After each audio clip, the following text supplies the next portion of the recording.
We're here in the emergency room, and this sucks. So what I want to do in this video is take you through the process of what it's like to make a video of this scale, this like production effort, as a single person. Well, I've been running from the law.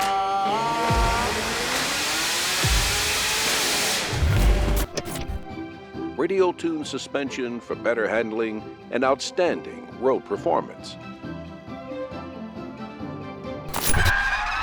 When the sunrise,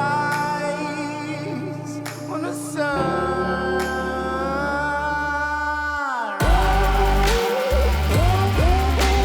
It's quite a massive undertaking. Sometimes I'm literally running 4 cameras, 5 sound sources, plus having lit it, plus directing it and interviewing some, but I really wanted to keep the interviews to a minimum for this style. And that's what I want to talk about too, is how I wanted to approach it. So let's get started. In a world where nuclear war has begun, vampires fought back in super real 3D. Trans Am, the car. It does in fact exist. There's one place making it in the world, and it's been this way for 8 years, and that is Trans Am Worldwide, which started as just Trans Am Depot. Now they have Trans Am Depot, which focuses on older restorations of Trans Ams and other Pontiac vehicles primarily. And then there's Trans Am Worldwide, which is the singular facility in the world making the new modern day Trans Am since 2012. Now, I have been fortunate enough to be the guy that has been making the promotional video content for them since 2012. Between YouTube and Facebook's video player, we've generated tens of millions of plays with the videos that I've been making since 2012. So that feels great. It's a huge amount of exposure for the company. It's also a great amount of exposure for my work. All right, set up in the pink booth. I got 3 cameras set up in there. Right now, a mask being put together for me, so that way I don't pass out while I'm filming. But the mask has to be assembled. It's a legit mask. This ain't just your normal house painting mask. All right, how do I put this on? I actually approached them first, and I was a budding filmmaker. First stuff that I made, the first 2 videos, what I had was a Canon T3i, like 1 lens, and a Panasonic AG AC130, which is just a prosumer level camcorder. Total run and gun, smaller sensor, not the most cinematic camera on the market. Anyway, getting back to what's going on now, I have recently made the longest piece I have ever made for Trans Am. There was a documentary that I made them once. It was actually the second project that I made for them way back in 2012, 2013. That was the first documentary I ever made, period. But I have really tried hard to grow as a filmmaker over the last 8 years. Mask applied. Wow, this really keeps my voice down. I have to talk so loud. Watch out for the cars here.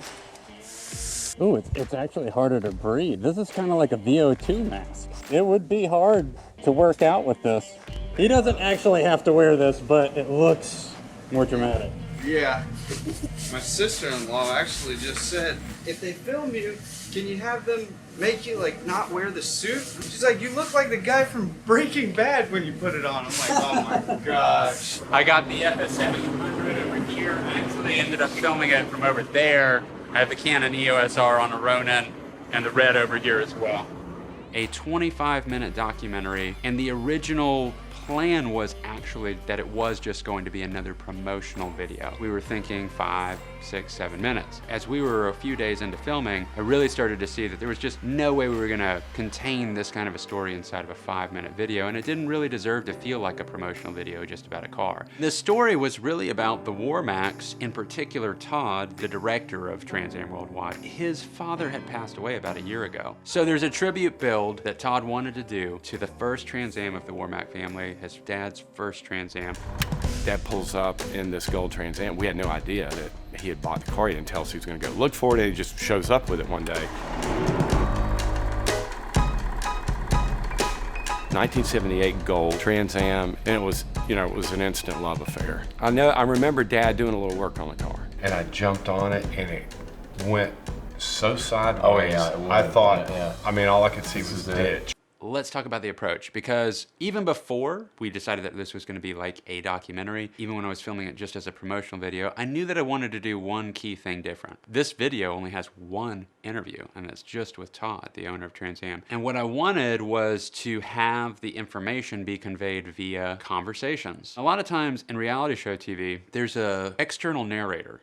This is personally something I don't care for. There's a style to it that, to me, honestly sounds very dated. The future has arrived. The all-new Trans Am for 1978. Look, I'm not, that's a thing, it's just not my thing. Yeah, a little more coppery, but we're using the original color on the wheels. So we're going to powder coat the wheels the original color. So that the color DNA stays in the new car throughout the entire theme. I love the skull. Yeah. And I'm telling you, when it gets outside, you're going to see a whole different. Yeah. Yes, for sure. Dance. It's gonna pop. It'll dance in the sunlight. Especially with the red trim. It looks amazing. Dude, this really looks good. Still needed them to have real conversations, but I wasn't gonna film for 10 hours a day waiting for that conversation to happen. So yes, we set up these scenarios that I could get multiple cameras set up in, and I could make sure audio was correct and everything. And we knew the general subjects that we were gonna be talking about, what we wanted to come across topically. We knew what our overall story was going to be for the full episode. But I asked them to reserve talking until we actually cued on the camera, so that way I could still get actual conversations happening. Well, they've done the carbon. Love the ribbon. They've actually floated the bird on top of it. It looks 3D in there. That looks really cool. Check this out. This piece right here, this is the interior door, you know? Well, they've done the carbon. Love the ribbon. They've actually floated the bird on top of it. It looks 3D in there. That looks really cool. And this is gonna have a red trim around it, so if you can see what it would look like. There's a lot of factors to try and include in the story, so how do you organize all that? There's something called mind maps. I discovered it from reading basically some guys that are into mnemonics. Mnemonics. Do you not know what mnemonics are? They are not demonic things. They are not just counting numbers. They are, in fact, it's the ability to basically remember an amazing amount of stuff in one go. Somebody flips through a deck of cards and you can remember the entire start to finish order of those cards. 2,000 words or something like that that are random, or you can remember random letters and this and that. And this one method was called a mind map. And a mind map is basically where you draw a central concept, and then you're gonna make all these stems. I'll plot out all the possibilities and see what's linked to what, and then stitch together a story. That mind map technique is pretty cool. You can look up Tony Buzan or mind maps. YouTube that, you're gonna see a lot of 4 and 5 minute videos that explain the process. Now, as far as the actual filming goes, how did I film it by myself? Well, tripods were a friend. Now keep in mind, if you film something on a tripod, there are plugins that you can download where you just drag and drop that onto your footage that was locked down on a tripod, and it will add camera shake. But it's also camera shake that you can control. There's free ones. I'll try to find one and put it up as a link so you'd know where to go. But most of the shots that I did was I just left it alone, and I wanted it to feel locked down. And then I also assigned a lot of, in post, little zoom ins and zoom outs, but very, very gently. In fact, I have a video coming out soon that talks about how I assign movement, what I recommend. I had shotguns, lavs. How did I run all that as a single person? When I'm using my Red, it has 2 channels. When I'm using my Sony FS700, that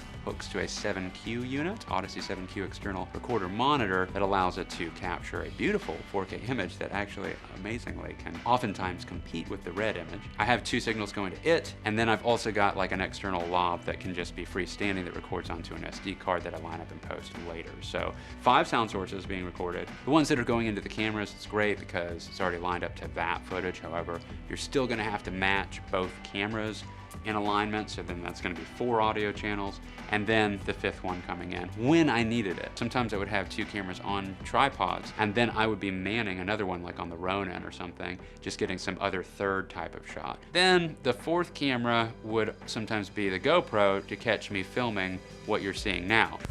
Jim, I'm gonna get you one of these cars when I win the lottery.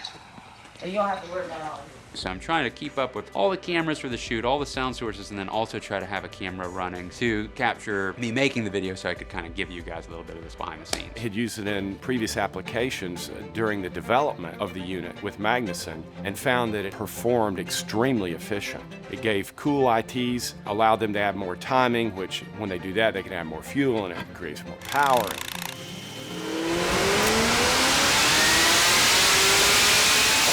We were ready to crack the code with some pretty big numbers on Dino Day. It was a very exciting day, there was a lot of build up to it, and this day was very important that we captured this because this is the only time that we can capture it before SEMA happens. And this was the day that I had a severe injury. Where should I be? We can't do it right here. No? Okay. Or I can just go for it. Just go. Just go. We're going. Just get there. We're going. They said Let's go. They don't do stitches here. Patience first. Honestly, they had me more nervous about it than I was.